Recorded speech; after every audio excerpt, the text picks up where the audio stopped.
ನಮಸ್ಕಾರ. ಈ ದಿನದ ಪ್ರಮುಖ ಸುದ್ದಿಗಳು. ರಾಜ್ಯದ 2 ಕ್ಷೇತ್ರಗಳಿಗೆ ಬಿಜೆಪಿ ಟಿಕೆಟ್ ಘೋಷಣೆ.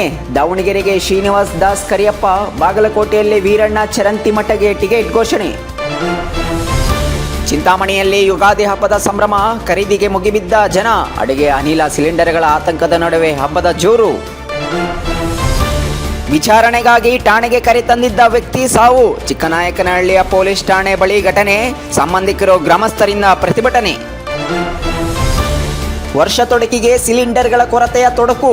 ತುರುವೇಕೆರೆಯಲ್ಲಿ ಎಲ್ಪಿಜಿಗಾಗಿ ವಿತರಣಾ ಕೇಂದ್ರದಲ್ಲಿ ಕಿಕ್ಕಿರಿದ ಜನ.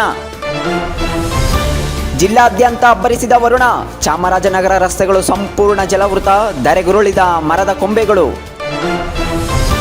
ಇರಾನ್ ನಾಶವಾಗುತ್ತಿದೆ, ಯುದ್ಧದಲ್ಲಿ ನಮಗೆ ಗೆಲುವು, ಇಸ್ರೇಲ್ ಪ್ರಧಾನಿ ನೇತಾನ್ಯಾಹು ಹೇಳಿಕೆ. ಕೇರಳ ವಿಧಾನಸಭಾ ಚುನಾವಣೆ, ಕಾಂಗ್ರೆಸ್ನ ಹೈಕಮಾಂಡ್ನಿಂದ ಪಟ್ಟಿ ಬಿಡುಗಡೆ. 37 ಅಭ್ಯರ್ಥಿಗಳ 2ನೇ ಪಟ್ಟಿ ಪ್ರಕಟಿಸಿದ ಕಾಂಗ್ರೆಸ್. ಚಿತ್ರರಂಗದಲ್ಲಿ ಎಐ ಅಲೆ, ವರವೋ ಶಾಪವೋ, ಪ್ರೇಕ್ಷಕರಿಂದ ಬಂತು ಪ್ರಶ್ನೆಗಳ ಮಹಾಪೂರ.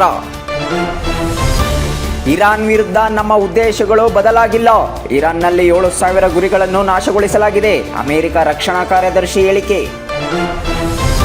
ನಾವು ಜೀವಂತವಾಗಿದ್ದೇವೆ, ಸಾವಿನ ವದಂತಿಯನ್ನು ನಿರಾಕರಿಸಿದ ಇಸ್ರೇಲ್ ಪ್ರಧಾನಿ ನೇತಾನ್ಯಾಹು.